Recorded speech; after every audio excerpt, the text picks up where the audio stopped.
Good evening. This is Robert, your host, Robert Maynard. Welcome to January's edition of Operation City on the Hill. Tonight we're going to do a show entitled Poverty Cure from Aid to Enterprise. The title of the show is taken from a video series that I got from the group called the Acton Institute for Religion and Liberty, and basically it's a story about this, what is called the Povertycure Network, which is a network of roughly over 400 different organizations in 150 different countries that have been exploring a new approach to dealing with poverty. This is mostly in developing nations. And they have come to the conclusion that the aid-based model, if it doesn't transfer from aid, can be okay in the beginning when you need a quick emergency assistance. But if it's a long-term, it doesn't substitute for long-term development. And in many situations, a lot of people in developing countries have found that it actually can be counterproductive. It encourages dependency. Government-to-government transfers usually end up in the hands of the government recipients, and they use it to consolidate their power base, and it spurs corruption. And so there's a lot of problems with the aid system itself. And that's why the title, they're looking for a solution to poverty cure that transfers from aid to enterprise. That's why it's called Poverty Cure from Aid to Enterprise. Now, there has been, statistically speaking, there has been a very recently, particularly in the decade of the 2010s, but in general, 20th century in general, after the fall of communism and the release of a lot of the Eastern Bloc countries, and the people started looking for a different approach to dealing with poverty, and they've started to explore enterprise-based models. But particularly in the decade of the 2010, according to a lot of statistics, there's been a large percentage of the world's population has been moving themselves out of poverty. There's still a problem, and we've got a long way to go, but the prognosis is looking good. And I think what we need to do is to take a look at what this network is doing and how they're doing it and what works and what doesn't work. And that's what this series is. The series is looking at the Poverty Cure Network, and it's called Poverty Cure from Aid to Enterprise. And the series was a series of 6 different videotapes that roughly a half hour each. So it was close to 3 hours series, but there is video I want to show that's just roughly 7 minutes long. It's an introduction to the Poverty Cure series videotapes. And so I would like to show that video, and then I want to talk a little bit about the Poverty Cure series, the series itself, and go into some of the issues that are being raised. So let's take a look at that video.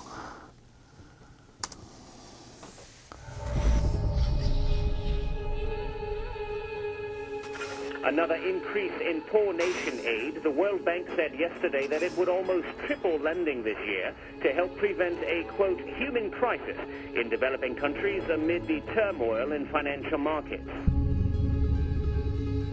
Machiavelli said, the reason there will be no change is because the people who stand to lose from change have all the power. And the people who stand to gain from change have none of the power. Machiavelli was describing the global aid system today.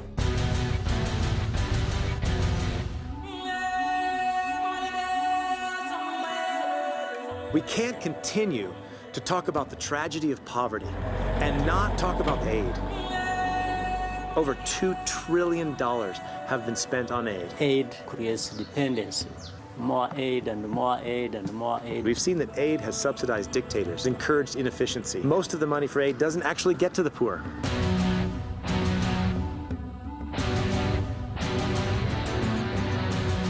Aid has delayed the development of business in Africa. It has kept Africa behind. It becomes a way of colonizing the economies of the poor countries. a system of economic slavery. You create that parental relationship. It's patron-client, it's master-slave, it's all broken. These are the strategies of the last 50 years. And they failed for 50 years, and they're going to continue to fail. It's time to change.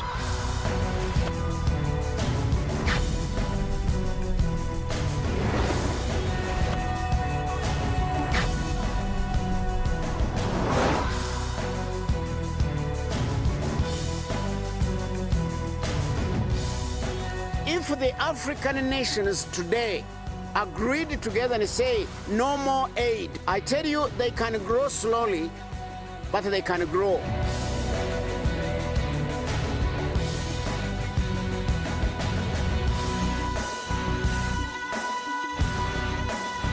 Economic transformation in the long term come from locally run, locally owned businesses.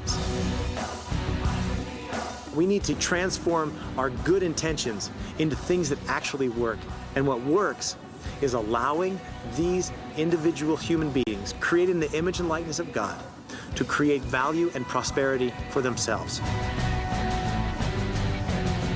We are working to train people into entrepreneurship and be disciples of God in transforming their own nation. I've seen that. I've seen that through my business. Nobody owes us anything. You don't expect the whole world to be able to address your own problems. We are here to meet up front these challenges we face. Entrepreneurship should become something that is the language and the life of our day-to-day people. To create capacities in the people, to empower them to be able to stand on their own. People have lots of energy, lots of capacity. Business is the normative way in which people rise out of poverty, not state-to-state aid, not the largesse of politicians and bureaucrats. It might not be very romantic to think that it's just humdrum business, but it's true. These people are the engine of growth. They are changing slums into cities. Instead of training job seekers, we train job makers. A sense of independence, a sense of human dignity, Confidence, Knowledge, Empowerment, Opportunity, Character, responsibility, hard work, vision, self-esteem. the new moral purpose. abundance of life. Economies can grow. anything is possible.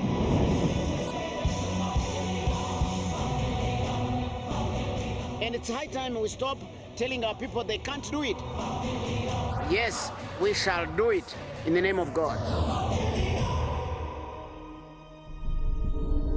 There's a false notion that poor countries are poor because rich countries are rich, and that somehow there's a justice requirement that wealthy countries have to transfer money from developing countries' taxpayers to developing countries. They think they owe the poor people to give them money without thinking about how they are going to use this money. What Africans need are not handouts. What all people need are the foundations to allow them to live out their freedoms and live out their responsibilities, to fail and to succeed.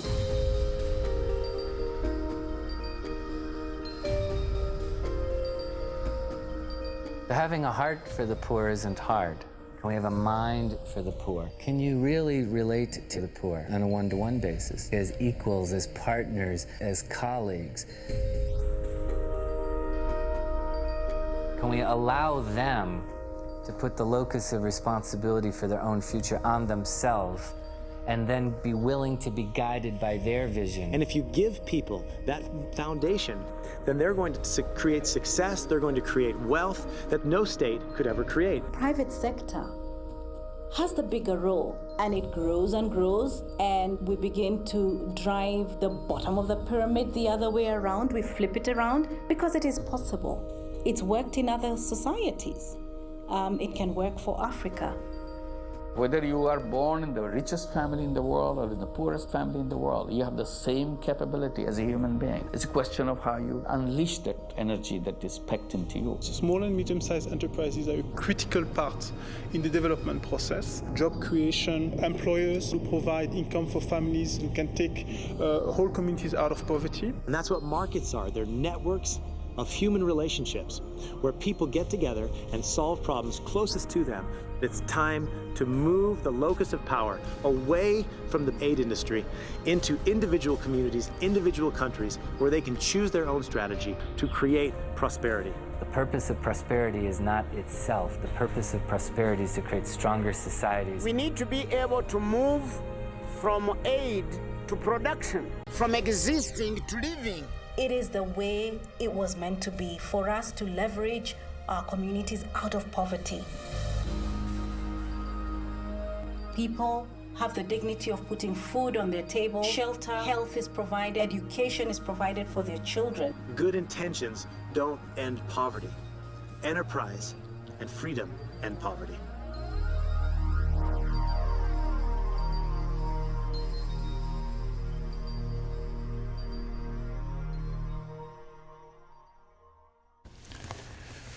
Okay, now I want to, the series is, there's about 6, let me make sure that this doesn't start again, there. There's about 6 issues in the series, but I'm going to flip the order and I'm going to go to the religious explanation as to first, because a lot of the vision behind it was a religious vision. You say, well, what does that have to do with poverty and curing poverty? I mean, this is an economic question. And the two don't. Well, actually, the two do relate if they're understood properly. The vision was a religious vision based upon the understanding of the nature of the human person. And the question that they raise in there is not what causes poverty, but what causes wealth. And they believe, according to their religious vision, the human being is not just another animal, but where a being is created in the image of God. And so this was the premise behind this exploring this new question. Let's focus on what causes wealth. And so they came to look upon economics as a discipline that the Acton Institute has been pursuing for a while, that I've studied for a while. It's called economic personalism. The economic implications of seeing the dignity of the human person as more than just another animal. This view was based upon the philosophy of the late Pope John Paul called personalism, the nature and dignity of the human person. Now, he was a Christian, but his personalism is universal, as he was a professor of philosophy. And so his vision wasn't just a Christian vision, but it was a universal vision of the dignity of the human person. And the vision took the Garden of Eden story as a archetypical story about human nature and applied it to human interactions. And so the most wide-ranging example of this approach was from St. Augustine. And so Augustine's looking at the human person in the context of the story of the Garden of Eden in Genesis, where they're created in the image of God, so therefore they must be created people. So instead of looking at economics in terms of wealth distribution, they're looking at economics in terms of wealth creation. Because the individual is created in the image of God, so therefore they must be creative beings. So the focus upon the individual transcendence, transcendence where we realize our potential, is essentially a religious vision where the individual transcends himself in this relationship with something that transcends nature. I'm running a little bit late, so I got to speed this up, but what's the psychologist B.F. Skinner once said that if you apply the scientific method to human behavior, you have to assume that human beings are not free. And so, looked at scientifically, human beings are the object of a scientific experiment. We're not free agents that are acting on our own volition. Well, that's the modern worldview based upon applying Newtonian science to human behavior. And it doesn't allow for human freedoms, and it doesn't allow for creativity. And economics is more a focus on distribution of existing wealth than creation of new wealth. If you look at the person as a creative being who is able to use limited resources in unlimited ways because of creativity, then the focus goes to creation. And then the second part, where Augustine is talking about, the first part of economic activity should be focused upon human creativity. Human beings created in the image of God, repeating the pattern set back by God in Genesis when he said, in the beginning there was, and then he created out of nothing. So an act of creativity. So those human beings as the image of God is first and foremost our task, our nature, our tendencies to create, to bring new things into being, to act in, to engage in an act of self-expansion. We're expanding ourselves into be all that you can be. The second is to reach out to others. In the Genesis account, it says, I made all these plants and fruits of the garden for in other words, he's providing for Adam and Eve. So the first part is creation. In order to have something to provide to others, you have to create. So a lot of people, they want to distribute goods, but not focus on the creation of goods. So the economic system is about sharing with others. Well, you have the sharing of goods. You say, well, they're not sharing, they're actually buying and selling. Yes, because in human nature, in our society, in order to create a system that's going to be sustainable, you have to have the people creating need to benefit from what they're creating, otherwise they can't continue creating. So yes, there is the purpose of the profit motive, and profit in business is not one of greed, it's one of sustainability of the system. So in cases of poverty, you have charity, you have the sharing of others willfully. But in cases, the general interaction is an exchange of value between two. Eventually you want to deal with people as equals. So you give something of value, they give something of value, and this generates more value and increases the overall wealth of the pie. So it's not greed, it's creativity and sustainability that sustains the system. And you don't want to have the situation where people are in a situation where they're receiving something for nothing. That is okay for a certain period of time to get people on their feet, but it devalues them as human beings and their ability to contribute to this overall system of economic sustainability, and eventually it spiritually does damage to them. So you don't want this client server. I mean, you get this person is a master servant.